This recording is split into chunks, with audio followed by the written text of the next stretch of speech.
Hello and welcome back to the Ultimate Fighting Casuals. So, looking forward to this weekend. We have got an absolutely gargantuan fight. We've got a couple of titles on the line. Oh, sorry, not just one fight, three fights. I literally cannot. I'm so focused on the main one. I keep forgetting how exciting and amazing it is. There are two other great fights, or five great fights in this card. But to actually say it, Usman versus Masvidal 2 this weekend, right? Stadiums, mate, are you fucking buzzing or what? I absolutely can't wait. As you say, the stadium element of it, but I think this is such a massive fight, and it's going to answer a lot of questions about the 170 division. Yes, we're going to get a lot of those answers, right? And how better way to get those answers with 15,000 people screaming like, dude, I'm so excited for that. So I'm glad we gave that little moment because that 100%. Does deserve something. It's huge for the world to watch that right now. So it's massive. But we have got Usman versus Masvidal, right, as the main one topping off this card. Yeah. It's a rematch from last year. Masvidal hasn't fought since then. We obviously saw Usman fight and beat Burns quite convincingly overall, right? So for me, Usman's coming into this as the favourite. Masvidal's a little bit of an underdog, but we all know there's definitely openings, etc. there.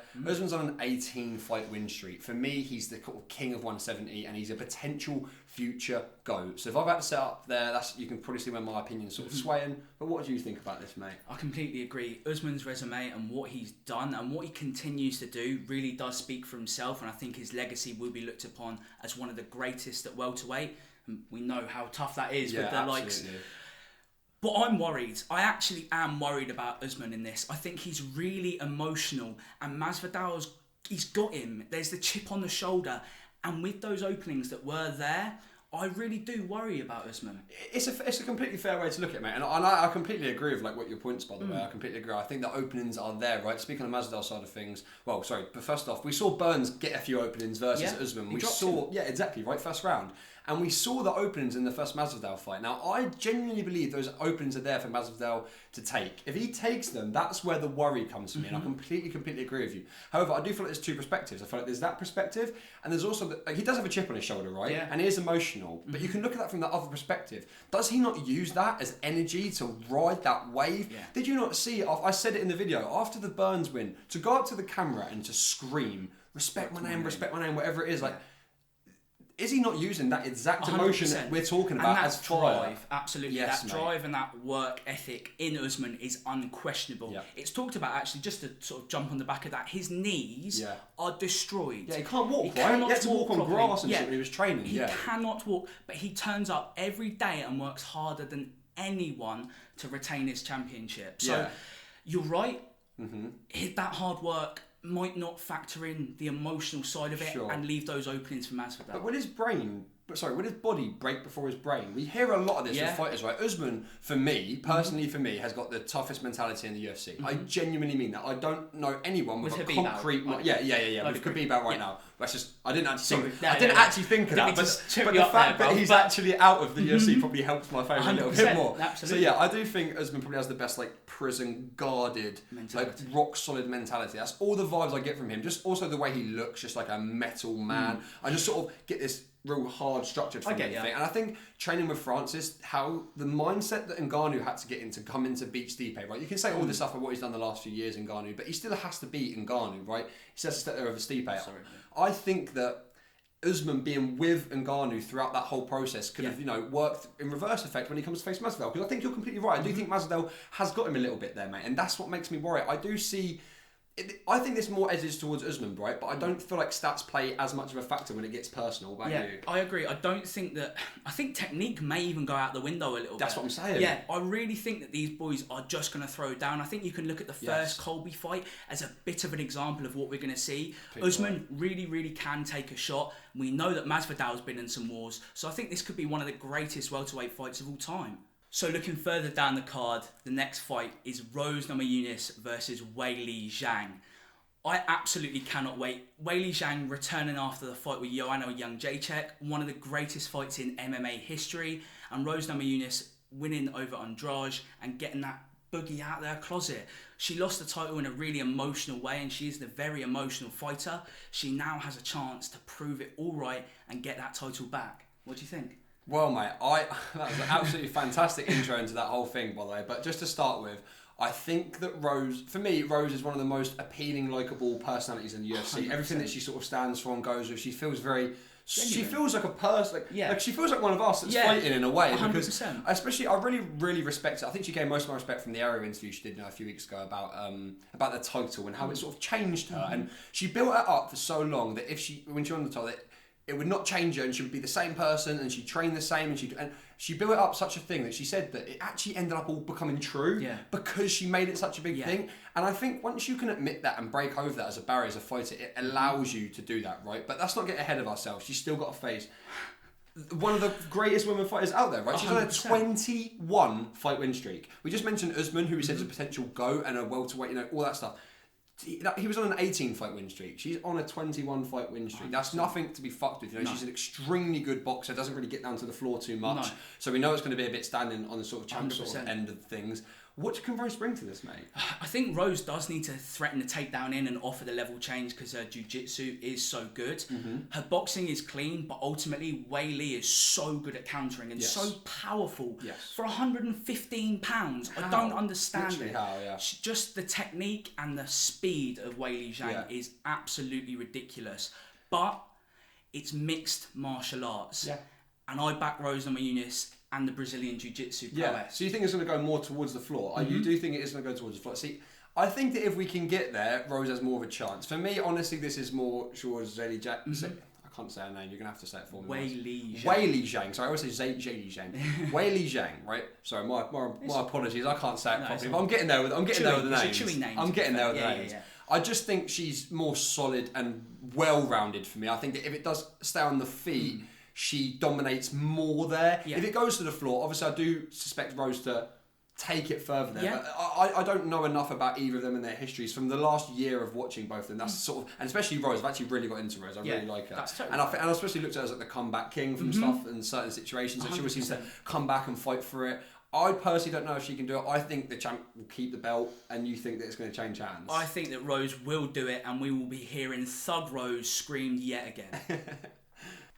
So the third and final title fight, but no means the least, it's Jessica Andraj versus Valentina Shevchenko.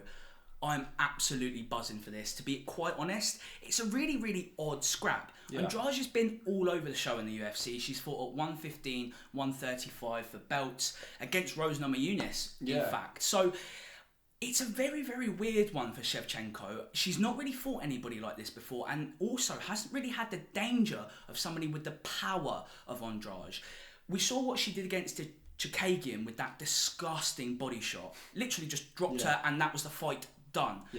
Andraj offers that, and no other women that I've seen at 125 do. That is really, really difficult, but Shevchenko is so good at controlling range. Exactly, mate. And that is because she's so long, right? She's a longer, bigger fighter in terms of that aspect. Yeah, exactly, right? And I feel like they said if you literally just go off of physical appearance, I think that Shevchenko can keep that range. Literally keep her at that jab length. As long as she can do that, keep those legs high, keep her away, she'll be better off. We've seen with Jessica Andrade, we've seen that her results, she can win by sub, right? She can win by decision. She can win by knockout. She's got I think it's like 7-7-6, right? So it's like, it's very all around. She can definitely get involved and get fruity with things, right? So can she at this different weight class, again, I know it doesn't mean too much, it's 20 pounds, but is she coming in against a champ where she can surprise her, bring something different to the table that Shevchenko can't really handle? And that is the question. I don't think she can. You don't think she can, yeah. But it is going to be the closest. Do not let her get close to you to find out. Yes. And I think Shevchenko is going to have to do that. And it's going to be a points decision, or she's going to end up with the doctor looking over her. So the fourth fight on the main card is Uriah Hall versus Chris Weidman. Now, look, I'm just going to be honest, for me, this isn't the most entertaining or exciting fight. It's a good one for the division, and it'll be great to watch, but I'm not overly excited about it. Uriah Hall, most famously probably known for his knockout and not retiring of Anderson Silva, but the last fight that Silva, was in front of everyone with his UFC stuff on, all of that sort of thing, right?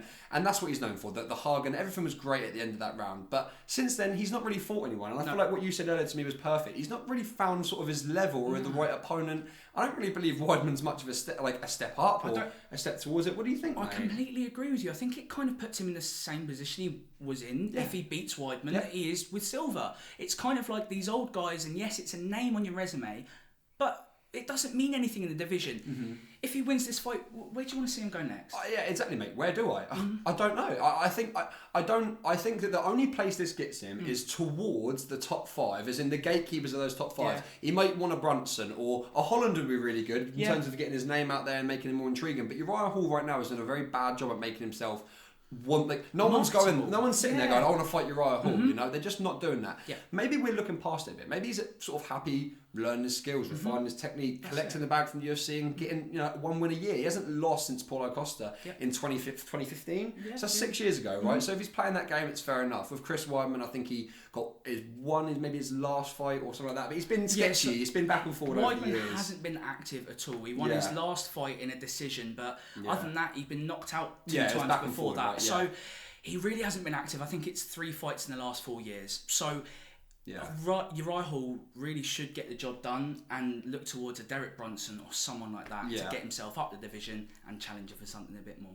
So the 5th fight we have on the main card is Anthony Smith versus Jimmy Crute. Now, Anthony Smith did lose his last fight to Rakic, obviously, who we've talked about and seen over the last couple of months in a few fights here and there. So it's a great chance for him to bounce back and get a win. But I know you like Jimmy Crute. I know he's a good, formidable opponent. What do you think about this, mate? So Jimmy Crute is really, really up and coming. I think he's only got 1 or 2 losses on his record, and he's put together a couple of decent fights in the UFC. So he's on a 2-fight win streak, knocking out a British fighter. Well, he's not British. He's come from Cage Warriors, and a big British team. So I was actually quite invested to see the fight.